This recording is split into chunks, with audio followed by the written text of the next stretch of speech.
Hey there, my friends. If you're part of my subscribed community, thank you so much for being here and being a part of this space. If you're not, go ahead and hit the subscribe button below and the bell notification so you're notified whenever I make a new video.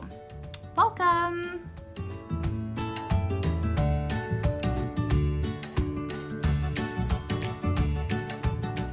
So today we're talking about one of my most favorite things, which is the full moon and how to do a full moon ritual and what that means and how you can use it in your manifestation practices and self-care routine.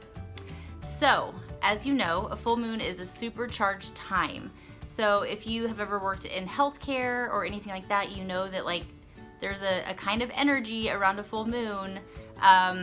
It can bring kind of some crazy energy, but we can also use it as a powerful time to spark intentions, manifest change, and recharge and recalibrate your energy. So that's what we're gonna dive into today. And I'm just gonna share with you kind of what I do. There's many other people out there talking about this that may do something different, but I just wanna share with you what I do and what's helpful to me. And if you do something totally different, leave me a comment because I would love to know how you welcome in the new moon every month.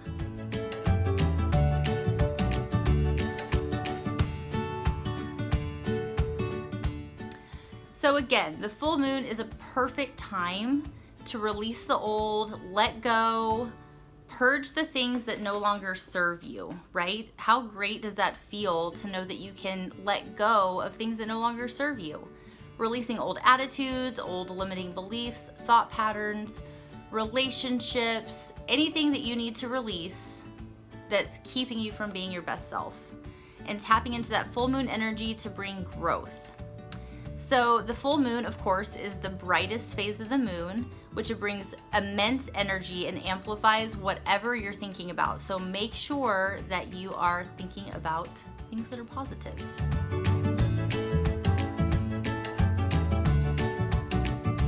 A full moon asserts a powerful gravitational pull on the earth, which stirs up both creative and intuitive energies. In ancient times, the full moon was seen as this time of supernatural transformation.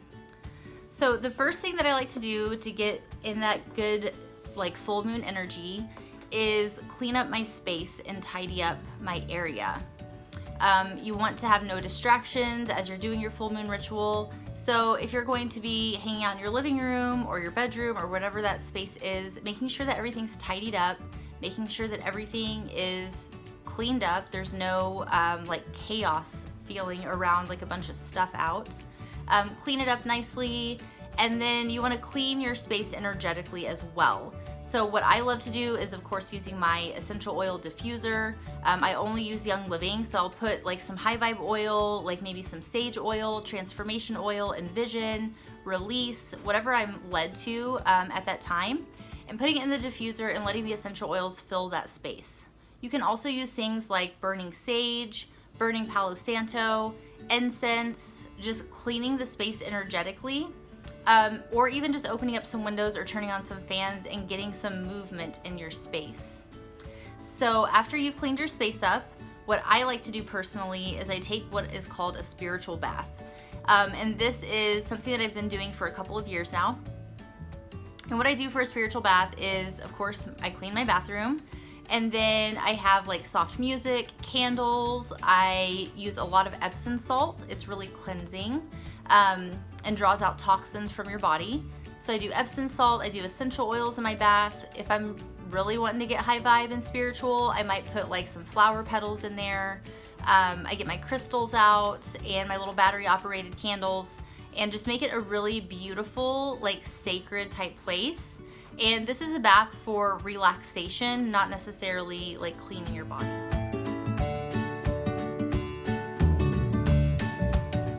So after you have your spiritual bath, you're going to be in a really relaxed state, feeling really calm, smelling really good. Put on something that's really comfortable. I love my little moon and stars shirt, but anything that feels comfortable for you, that is just going to be making you feel extra special. And then I like to eat something really healthy. So I will have like a big plate of fresh fruit and vegetables, drink lots of water, or have a big salad, something that's gonna nourish my body and get me into a really good, healthy feeling state. So after I prepare my environment, clean my body, and put something really great into my body that's healthy and nutritious, then I actually start my full moon ritual.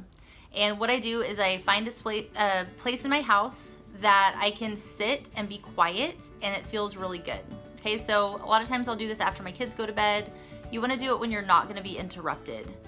And I like to get some of my crystals. I get a notebook, a pencil, if you wanna burn your sage, whatever it is that you feel led to have in your space during that time.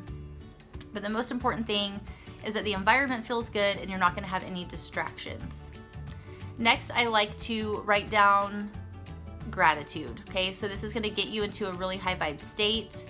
Again, the moon energy is gonna be based off of where you're at energetically, and so you wanna get yourself into a really good energetic state. And the fastest way to do that is by practicing gratitude. So taking a few minutes and listing out the things that you're grateful for. Again, a full moon happens every 30 days, and so maybe reflecting on the things that have happened, the things you can be grateful for in this last moon cycle. It can be grateful for your health, you know, really just thinking about, especially during this time right now, what needs have been met, and the things that you have to truly, truly be grateful for is going to raise your vibration and get you into a good feeling state. Next, I like to list out on a separate sheet of paper the things that are no longer serving me. Whether these be limiting beliefs, they could be bad habits, it could be addictions, it could be relationships that are no longer serving you, it can be bad attitudes towards certain situations, whatever that is for you, listing those things out in preparation to release them, okay? So what are the things that are no longer serving you in your thinking, or you know, anything to do with where you're being blocked, okay? So again, just take some quiet time. You can listen to some soft music if that feels comfortable. You can sit in silence if that feels comfortable. Use your essential oils, breathe those in, and just listen to yourself. See what comes up for you there. Write those things down with the intention of letting them go, okay? The next thing that I do after that is I take that piece of paper, and after I've sat with that of what I'm releasing, and I burn the paper, okay? You could tear it up into little pieces and throw it away. I like to burn the paper as a physical representation of letting go of those things, those people, those thought patterns, and then I sprinkle the ashes in my garden. Again, you don't have to do this. You can tear it up, but I like the idea of releasing it. Some people like to keep that, so just listen to your own intuition and see what feels right for you. After that, I like to put something in the place of what I'm releasing, okay? So that's where you're gonna be calling in what it is you desire, working on your manifestation of what are your goals moving forward. What are you calling in the place of the things that no longer served you? Some affirmations around those things that you're letting go. So if you're, for example, letting go of scarcity mindset, okay, well, what's the opposite of that? You're calling in abundance mindset, okay? So maybe an affirmation, I'm so thankful and grateful that all of my needs are always met. Something that feels really, really good around that which you just let go, okay? So maybe you've let go of feeling like you need to have someone in your life romantically.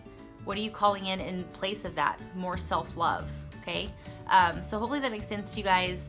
Releasing, burning your letter, calling in what it is that you want, practicing gratitude, and then I like to wrap up my ritual by creating moon water and charging my crystals.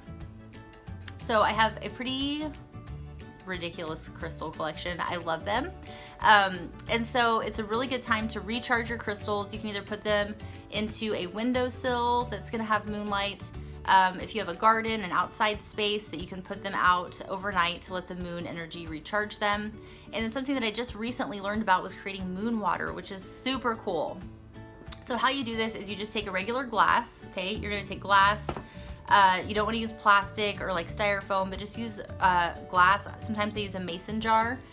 Fill it full of water, okay?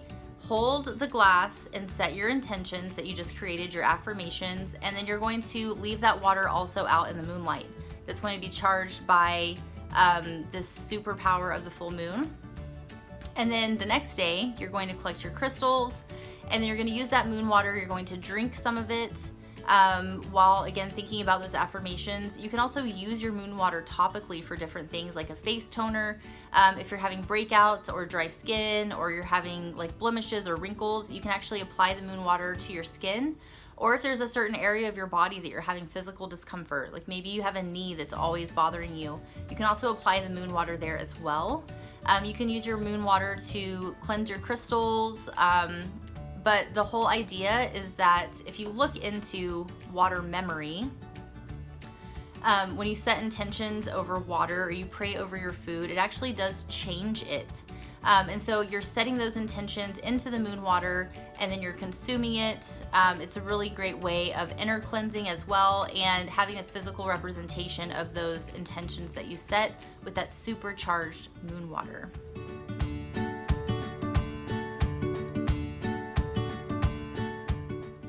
I hope that this brought some clarity to you of how you can harness the full moon energy to just get yourself spiritually aligned. This is also, like I said, a time for me for just self-reflection and making sure that every 30 days I'm practicing self-care, taking time out for me, reevaluating where I'm at, what I'm working towards, what's not working for me, letting go of those things and calling in that which I desire, and getting refocused on what it is I'm doing, how I'm spending my time, how I'm feeling, and taking that time to nourish your body, get relaxed, get in a calm state, and just spend time on yourself. So I hope this was helpful to you. You can connect with me at ambrabrandt.com or find me on social media. Thanks so much for spending time with me, and until the next video, I'll see you later.